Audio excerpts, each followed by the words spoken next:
Son las 9 de la mañana con 21 minutos. Recibimos con mucho gusto al diputado federal Antonio Castro Villarreal, Tony Castro, que también es miembro de la Comisión de Vivienda, secretario de la Comisión de Vivienda de la Cámara de Diputados. Y desde luego, el tema es la reforma al Infonavit. ¿Cómo estás, Tony? Bienvenido. Muy bien. Chuy, gracias por la invitación. Y sí, ayer en el jueves se discutió ya en el Senado las leyes secundarias de la reforma de Infonavit, que es una reforma muy interesante porque plantea en el centro del tema de la reforma darle acceso al derecho a la vivienda digna y adecuada a los trabajadores que aportan al fondo y que por una u otra razón no han podido acceder a su derecho de tener una vivienda. Y además hay algo muy interesante y es para el tema de los trabajadores jóvenes. Siempre los jóvenes hemos batallado en tener acceso al derecho a la vivienda y esta reforma pone en el centro resolver ese gran problema y otorgar ese derecho. ¿Por qué? Porque se basa en tres ejes. Es construir vivienda social, arrendamiento social y que los pagos del Infonavit sean créditos a precio bajo, no sean tan costosos. Si bien tú recuerdas, estaban puestos en UMA, la unidad de medida y actualización, y eso provocaba que cada año los pagos se fueron incrementando los pagos. Los pagos mensuales y que cada año se actualizara y se iban aumentando los pagos y se hacían créditos impagables. Se congeló eso, van a ser pagos fijos y si por una u otra razón el trabajador o la trabajadora de bajos ingresos o las juventudes que ya están aportando al fondo se quedan sin empleo, va a haber un seguro para desempleo para que no pierdan ese patrimonio y ese derecho. Por mucho tiempo se dejó como letra muerta en la Constitución que la vivienda es un derecho, de los derechos fundamentales como el vestido, la educación, la salud y la vivienda. Y ahora estamos retomando esto que por muchas décadas estuvo envuelto en la lógica del mercado, de la obtención de la ganancia y no de garantizar el derecho al acceso a la vivienda digna y adecuada.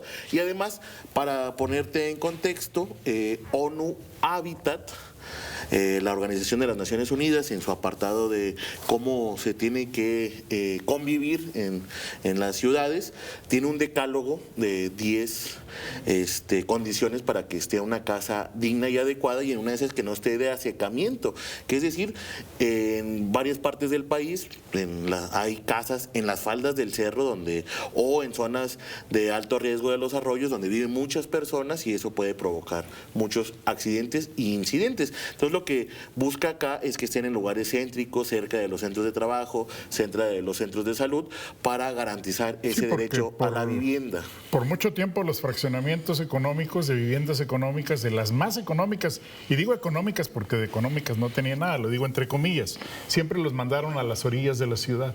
Entonces, para las familias es sumamente costoso trasladarse para allá y era también y de mucho impacto para la calidad de vida de las familias. Y así se originó lo llamado los polos de la periferia. Y acá lo que se busca es que se vayan a lugares céntricos estas viviendas que se quieren hacer, vivienda social, hay que dejarle muy bien porque se ha reducido la producción de vivienda social en el país 70%. Y aquí Saltillo, una ciudad muy competitiva, con salarios muy competitivos, con un alto grado de industrialización y de capacitación de la mano de obra, no se construye vivienda social. Por eso a veces a mí creo que los empresarios que se dedican a este giro de la construcción y de vivienda, creo que están un poco ahí confundidos con la información porque no va a afectar el negocio que ellos realizan. Ellos hacen vivienda semiresidencial, residencial y residencial plus, pero no vivienda social.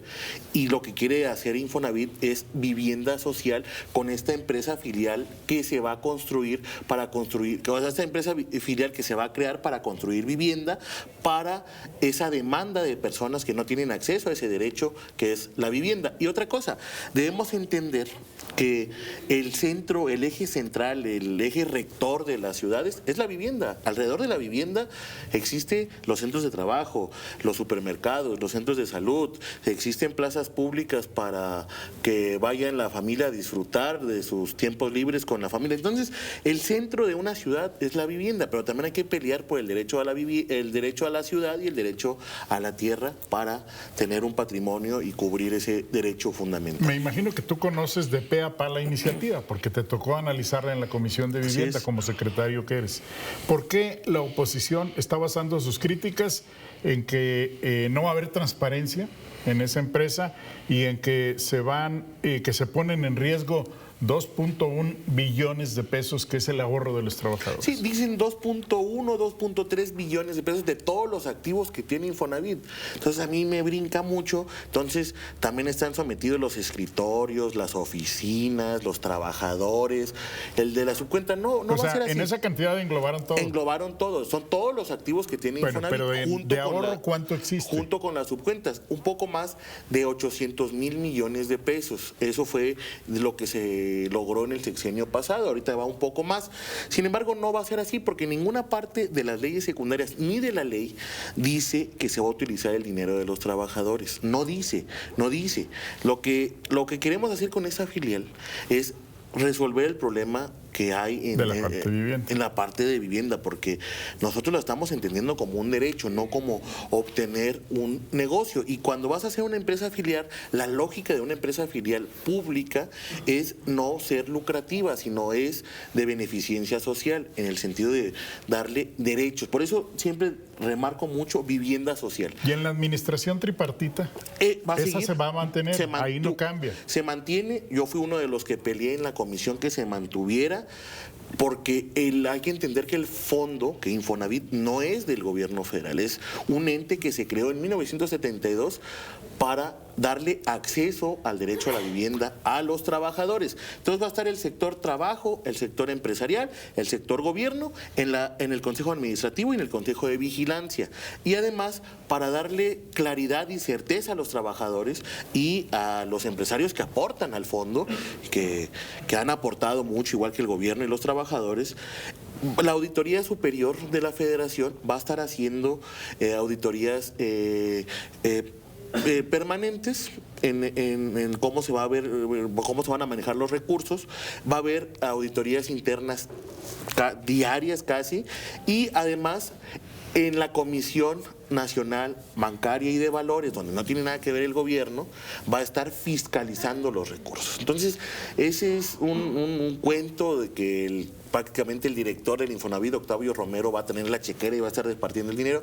Eso no existe. ¿Por qué una sola empresa? No, a ver, va a ser una mega empresa. Y aquí le digo a un organismo desarrollador de vivienda que le va a dar trabajo a las demás constructoras. Claro. No, a ver, sería imposible que una empresa haga todo. Porque estamos hablando de una primera cantidad de 500,000 viviendas. Así, y es lo que yo quiero aclararle. A ver, que no lo vean desde la lógica de no construir vivienda los empresarios inmobiliarios y de construcción de aquí de Coahuila. A ver, es lógico, o sea, no necesito mencionarlo, pero hay que aclararlo. Esa empresa va a buscar tener que bloc, cemento, varilla, mano de obra. O sea, va a tener que contratar. Va a haber derrama económica. Va a haber derrama económica y va a tener que contratar a otras empresas para cumplir la meta que nos estamos fijando en el sexenio de 1 millón de viviendas. 500,000 viviendas por Infonavit y otras 500,000 viviendas a los no derechohabientes de Infonavit ni Fobiste. Entonces, darles tranquilidad al sector empresarial que tanto ha ayudado a este país en la atracción y generación de empleo, la base trabajadora, y todo ser humano nos merecemos el derecho a la vivienda digna y adecuada. Entonces se va a mantener el negocio, si ellos lo quieren ver como negocio, pero ellos van a seguir construyendo su modelo de mercado de vivienda, que es la semiresidencial, residencial y residencial plus. Para darte un dato, decía, Saltillo es una ciudad muy competitiva, muy industrializada, con muy altos salarios más allá del promedio. Y se dejó de construir vivienda social. Cuando hemos visto en los últimos años que hicieron un nuevo fraccionamiento de vivienda social en Saltillo, se dejó de hacer. Ahora son los fraccionamientos ya cerrados, con pluma. Y lo que busca Infonavit es darle ese acceso a ese derecho a esas viviendas sociales en lugares céntricos. El último fraccionamiento económico que yo me acuerdo que se construyó fue Misión Cerritos. Sí, yo traigo la misma Ahora, dato. otra cosa, ¿se va a modificar el diseño de las casas? Porque es un crimen. ¿Cómo vive una familia en una casita de esas? Sí, a ver, yo creo que más allá de, y eso es un gran punto lo que dices, creo que tiene que estar una vivienda en lugares céntricos, no de hacinamiento, no en lugares de alto riesgo, en lugares donde estén centros de trabajo, centros de salud, supermercados, que tengan acceso al transporte público, a salidas a vialidades. Creo que hay que partir primero por eso y luego ya ver el tema del tamaño de la vivienda, porque luego vas a entrar, pues, a ver, en la Ciudad de México hay loft en la colonia Roma que están en 4 millones de pesos y te aseguro que es un pedazo muy chico. Entonces, más bien tiene que ser en lugares donde garantice los servicios y los derechos para el ciudadano. Y como bien decías, yo también traigo el dato, Misión Cerritos es la última fraccionamiento social que se hizo. Y aquí viene algo muy importante y le hago un llamado al gobernador de Coahuila, al alcalde Javier Díaz, que hay un acuerdo entre gobierno federal y gobiernos estatales y municipales para que ellos aporten los terrenos y Infonavit va a construir vivienda. Creo que es un gran acuerdo. Si lo ves en términos de mercado, pues el que sale perdiendo es Infonavit que el municipio y el Estado. Pero no lo vemos en la lógica del mercado, lo vemos en la lógica de buscar el resolver el acceso a la vivienda y que le demos y otorguemos derechos a los trabajadores y trabajadoras y a todo ser humano y a todo mexicano y a todos saltillenses. Tony, ¿estarías de acuerdo en sentarte a la mesa con presidentes de cámaras y organismos empresariales? Porque hicieron una reunión en la que dijeron que iban a dejar de pagar cuotas porque ellos veían muchas irregularidades en esta implementación de esta ley, en la aprobación de esta ley. Sí, con todo gusto. Invitamos también a la gente de Infonavit. Yo puedo hacerles la invitación para aclarar esto, porque creo que en estas dudas, en estas incertidumbres que traen y a veces un poco confusas, porque algunos medios de comunicación nacionales y estatales, hay honrosas excepciones de eso, aquí como tú, pues han querido tratar de confundir eso y la intención no, la intención es un modelo de vivienda que se dejó de construir hace mucho. Queremos resolverle el derecho al acceso a la vivienda a todas y a todos, en este caso Infonavit a sus derechohabientes que han aportado por mucho tiempo y no han tenido ese acceso porque sabemos que el mercado inmobiliario se disparó. 30% aumenta el precio de venta y de renta de una vivienda año con año en promedio en este país y en 15 Saltillo también estamos en esa situación. Entonces debemos garantizarle ese derecho fundamental a todas y a todos. Bien, vamos a otro tema que tiene que ver también con el partido al que perteneces. Vamos primero a ver esta información y luego regresamos contigo. Antonio Atolini y Alejandra Salazar van a presentar denuncia penal en contra de Américo Villarreal y de Cecilia Guadiana y de otros miembros porque estuvieron haciendo proselitismo en actos oficiales de dependencias oficiales. Vamos a ver la información. Por peculado y malversación de recursos federales, el delegado del Bienestar en Coahuila, Américo Villarreal, tendrá que rendir cuentas ante la Contraloría de la Secretaría del Bienestar y la Fiscalía General de la República, explicó el diputado local Antonio Atolini Murra, quien en próximas horas presentará la denuncia formal en contra del funcionario federal. El morenista lagunero advirtió que a su denuncia se sumará la de la regidora Alejandra Salazar, quien ha dejado de manifiesto el descontento con el presunto uso de los programas federales para la promoción de la senadora Cecilia Guadiana y el diputado local Alberto Hurtado Vera. Lo anterior, luego de que a través de una serie de videos evidenciaran públicamente el uso indebido de recursos públicos de la Delegación del Bienestar en el Estado, encabezada por Américo Villarreal Santiago. La congruencia política no es selectiva. Quien haga mal uso de los recursos públicos, quien traicione la confianza del pueblo y quien desvirtúe la esencia de la Cuarta Transformación será señalado sea quien sea. El obradorismo es ante todo un compromiso con la honestidad y la transparencia, dijo el diputado morenista. Atolini Murra señaló que el obradorismo ha sido desde su origen una fuerza política que lucha contra el abuso del poder, el amiguismo y el uso clientelar de recursos públicos. En este sentido, calificó como un acto de congruencia y compromiso militante su denuncia hacia quienes, desde una posición de responsabilidad pública, actúan con los mismos vicios que la ciudadanía ha rechazado en las urnas. No vamos a callar cuando vemos que las capacidades materiales y financieras instaladas en Coahuila por la Secretaría del Bienestar son utilizadas para favorecer los intereses particulares. Los programas sociales no son herramientas electorales ni favores personales, son derechos constitucionales ganados con el esfuerzo del pueblo y la visión transformadora del expresidente Andrés Manuel López Obrador, sostuvo. Para Telezócalo, Teresa Quirós. Oye, Tony, pues este fue el tema de la polémica toda la semana. Sí.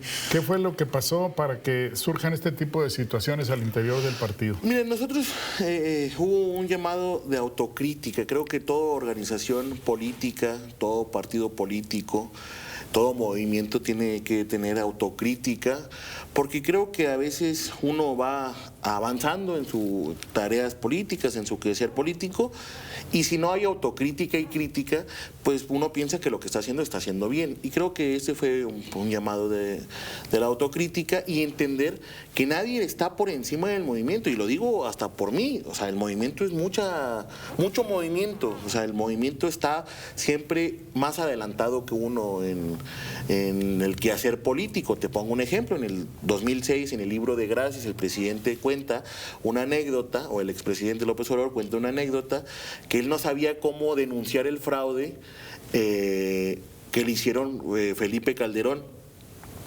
Entonces dice que una vez en la mañana estaba en su oficina y la gente estaba gritando voto por voto, casilla por casilla. Y dijo, ahí está, así vamos a denunciar el fraude. Entonces siempre el movimiento va por encima, y esto ayuda mucho porque la autocrítica hace entender a los compañeros y a las compañeras que ciertas cosas que están haciendo, pues ellos podían pensar que estaban bien, pues no están bien. Estaban haciendo proselitismo en un evento público, en un evento oficial. Y hay que cuidar el movimiento, o sea, hay que cuidar el movimiento porque sabemos cómo se las gasta el PRI en Coahuila, y cualquier error que puedas cometer o cualquier acto que puede verse sospechoso, pues el priismo va a usar todo su aparato legal y el aparato estatal y municipal que lo usa para no dejarnos participar, porque saben que tenemos muy buena preferencia en electores en Coahuila y en Saltillo. Tú fuiste uno de los que levantó la voz y les dijo, compañeros, está mal lo que están haciendo. Sí, yo les dije un llamado respetuoso a los compañeros y a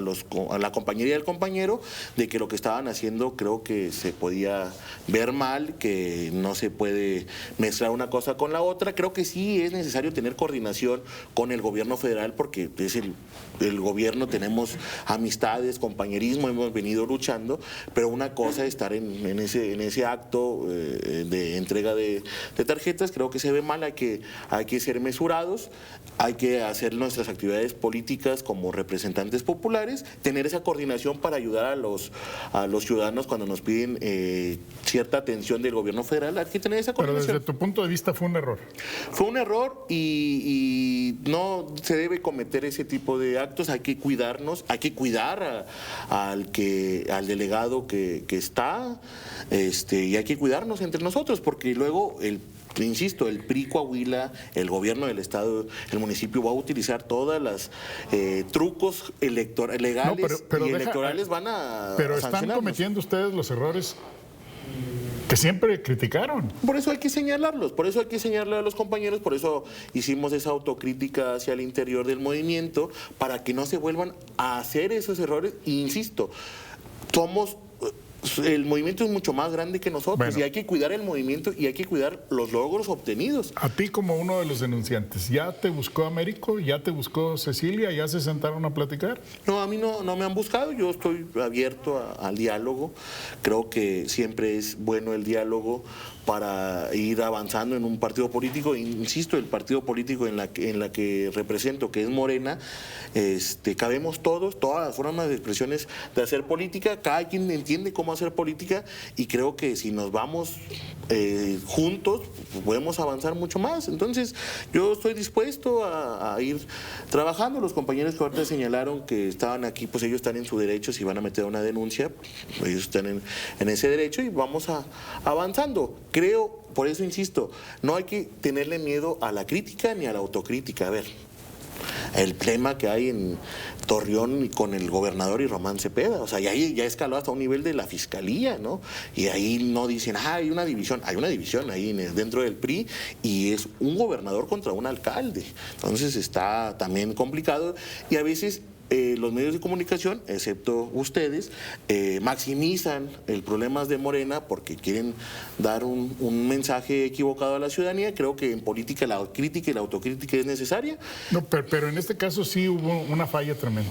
O sea, no puedes estar promocionando imagen cuando estás entregando programas sociales. Había que separarlo. Ese error se pinta para algo raro, por eso hicimos el llamado. Incluso hasta por horarios de trabajo. Por eso hicimos el llamado, porque se ve sospechoso, no quiero decir algo que no es.